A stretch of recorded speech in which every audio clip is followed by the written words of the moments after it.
You know, there's nothing like cracking that cellophane and pulling that record out. It just smells great.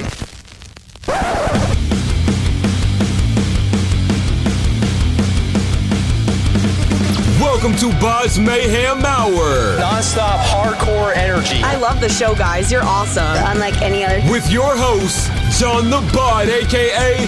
The Bod Father. Man, this stuff rocks. What's up? This is Jason from Five Finger Death Punch, and you're listening to BODS Mayhem Hour. The views and opinions of the guests do not necessarily reflect the views and opinions of BODS Mayhem Radio Network, its staff, affiliates, or sponsors. Parental discretion is advised. Welcome to BODS Mayhem Radio Network. Hey everybody, welcome to BODS Mayhem Hour. I have Jason Hook from Five Finger Death Punch on the phone with me right now. Hope everybody's enjoying their day and hope everybody just kicks back and relax and listen to this great interview. Jason, how are you doing, my friend? I have no complaints, Dave. So far, so good. Now, you guys currently on tour right now? We're actually just sort of wrapping up this run. This has sort of been like a bunch of the summer radio festivals and mixed in with some headline dates. Where are you actually from, Jason? Born and raised in Toronto, Canada. How did you get started into music?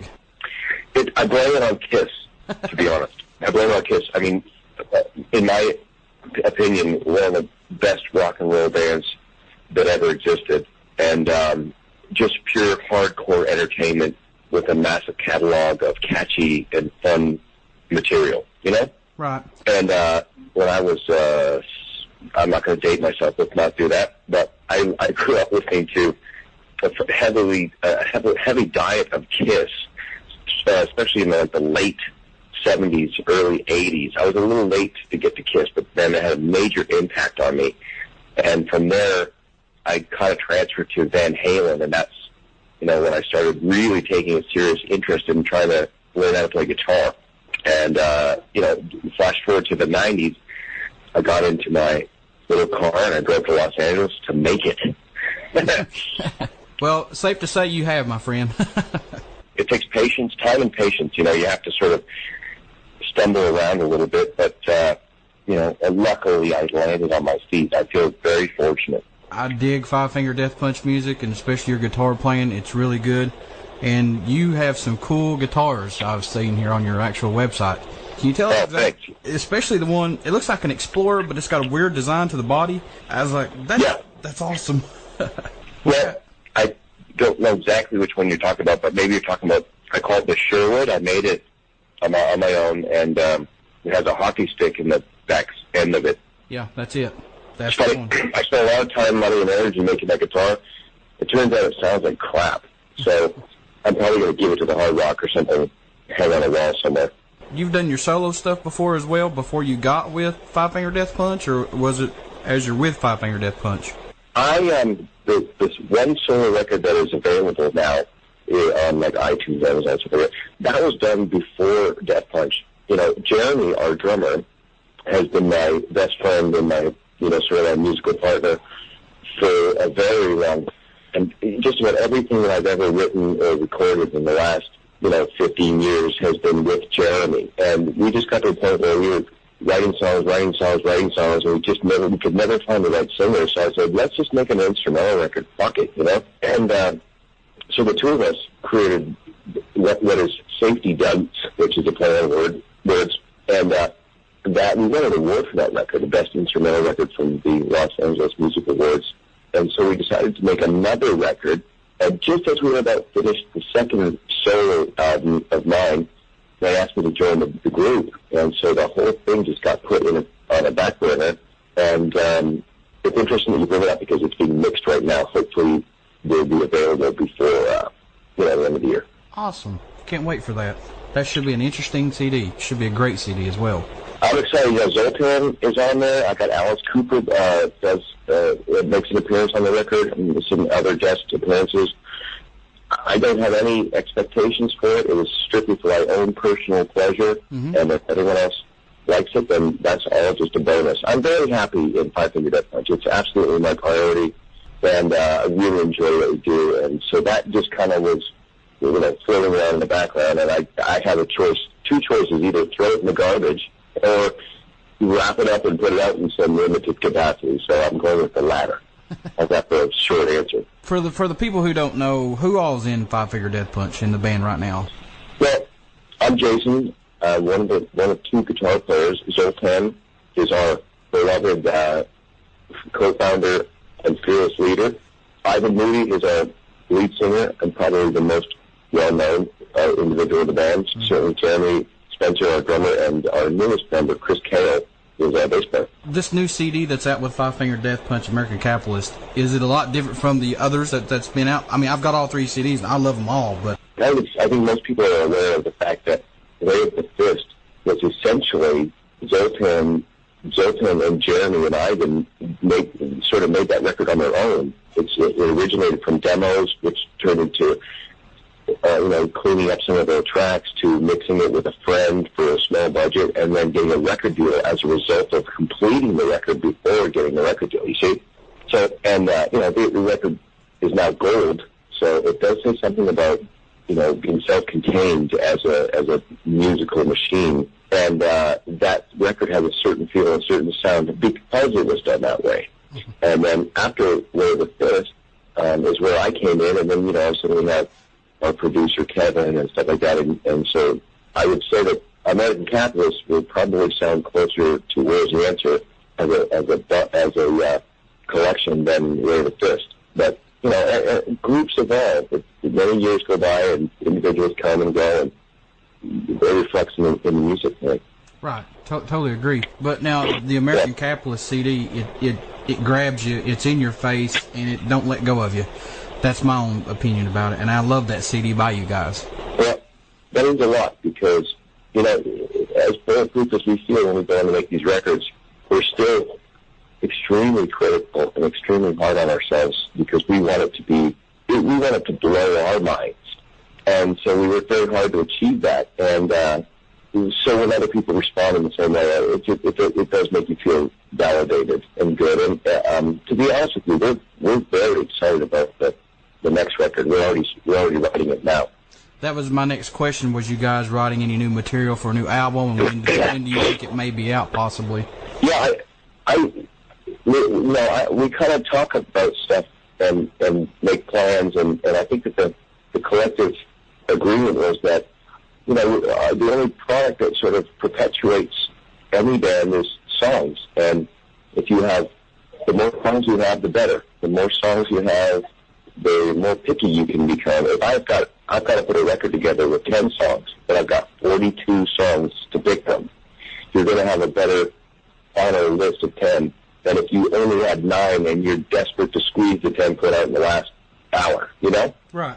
So our theory is that let's over prepare so that we have a good selection of material to pick from, and we like making records. I don't think a lot of bands do like making records. I prefer it.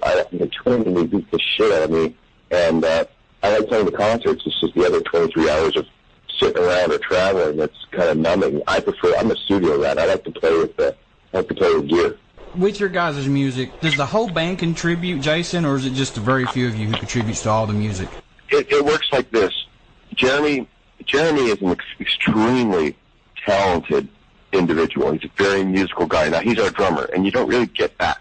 You don't see that kind of talent in drummers. Sometimes you do, like Dave Grohl or Phil Collins or whatever, something like that. But Jerry's very musical. He grew up around. His dad was a hit country songwriter, so he has a very good song sense. Zoltan is writing music all the time. He's like the riff master. He comes up with amazing brutality, like the riffs. You go, that's just wicked riff. It's a great riff.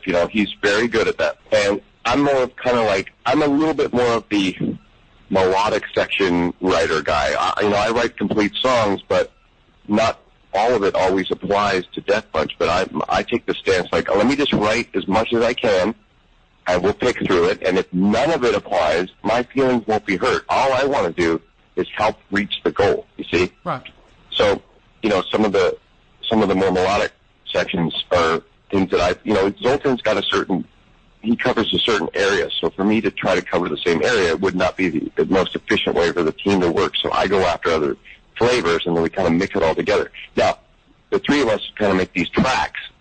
The tracks go to Ivan almost completed in sort of a demos form, and and then he starts to layer his lyrics and melodies over top, and every once in a while he'll be like, I need to cut this section in half, it goes too long, or I really wanted to extend the last chorus because I have more words there. And that's so easy on computers. You just make edits and adjust those sections. Mm-hmm. And somewhere down the road, as soon as we decide we have something decent, we take it to Kevin and we start polishing up drum tracks, get recorded with real drum songs, and all the guitars and vocals get done professionally. And that's kind of the process. You know, everybody's contributing, well, you know, doing their own little thing to it. It's about, it really, to me, it's about teamwork. Yeah. And, I mean, all of us in our own minds love to think that we could do all this stuff on our own, but it's just, the reality is that each one of us has a dedicated role, and it's always, the end result is always much better with the committee, you know? What's your guys' inspiration behind the songs? Is this everyday thing or personal or what? And we're just looking for a feeling, you know? I want to be lit up by something that I'm hearing, and that doesn't always mean it has to be high energy rock and roll or heavy metal, or it could be like something very dark and emotional. I just want to be turned on in some way. It's just it's an instinct thing. It's kind of like I want to feel whatever I'm listening to. I want to feel something from it, and the stronger the better. And so when we start making music, there's a lot of music that comes by where it's like, I don't really get a feeling from that. Well, then it just goes in the garbage. It's really that simple. And as far as the storylines and lyrics, Ivan is sort of reaching for the same result. He's looking for a feeling. He's pulling from things that he's experienced that have made him feel something, and he's writing it down and, you know, translating it through the story of the lyrics in the song. And so everything he writes is real. I feel like we're very lucky to have a true tortured artist making the storylines, because it's always going to translate better than something that's fabricated, you know? When fans come to see you at shows, what can they expect from a show from you guys? Sunburn. No, you know, we try to make it personal and intimate. Every show is a unique experience. We're not just going through the motions. We're conducting the show based on what we're seeing in front of us, and certainly Ivan's very good at that, sort of making it a random, unique experience for everybody based on what's happening in front of him. He's just sort of filtering it and feeding it back. How would you want the fans to remember you guys by when they leave a show?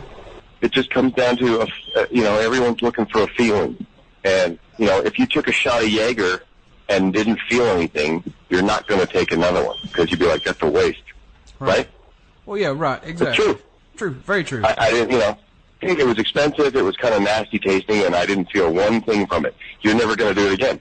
We are trying to get people to feel something. We all want you to leave with some sort of feeling where you go, God, that was just fucking amazing. Yeah. We play Remember Everything at the end of the night, just one acoustic guitar and vocal. And to hear 50,000 people singing that song, there's no way you can walk out of there going, I didn't really get that. I didn't get it. I don't get that band. Right, exactly. You know, it's like they're just like, wow, it's powerful.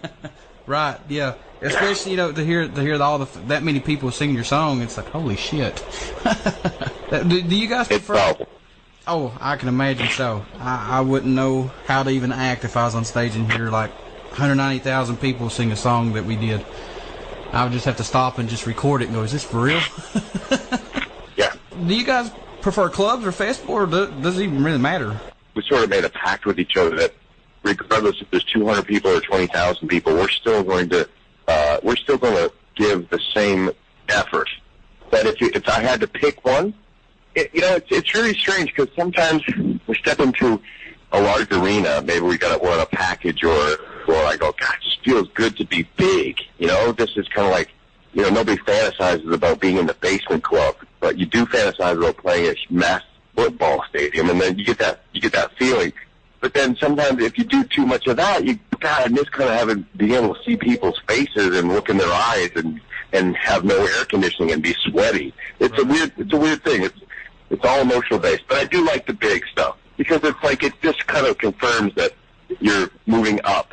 What's your favorite guitar that you use, and what's the brand that you use? Well, right now I'm really in love with, I have an Arctic White military striped Gibson Explorer, and I want to say it's probably from, I don't know, it's not that old, maybe 98, 99 or something like that. Mm-hmm. And I really like the Gibson guitars. For anyone who doesn't know this, Gibson paints their guitars with nitrocellulose lacquer. It's organic. It's made from pulp, which is cotton pulp and acid. And it makes something very sticky, but it's organic. It's like, it's not polyurethane, which you could paint a motorboat with polyurethane. It'll never crack. It'll never break. It'll be forever. But it's synthetic. But Gibson paints their guitars with what is essentially organic material, and that's why they cost so much. And they do a very thin layer of this lacquer because the idea is that you don't want to cover the wood up because the wood is what resonates. This is very boring and nerdy shit, but that's why Gibson are the best, and that's why I love the 30-some-odd Gibsons that I own. Well, you like what you like, man. Yeah. Well, you know what a Stradivarius violin is? You know, they cost $500,000 or whatever. Gibson paints their guitars with the same nitrocellulose lacquer that Stradivarius uses. So it's, in theory, all designed for good tone. Before I let you go, I was going to see if you would do me a promo. Yeah. What's up? This is Jason from Five Figure Death Punch, and you're listening to BODS Mayhem Hour. Thank you so much for being on here, Jason. All right, buddy. All right, thank you. Okay, bye.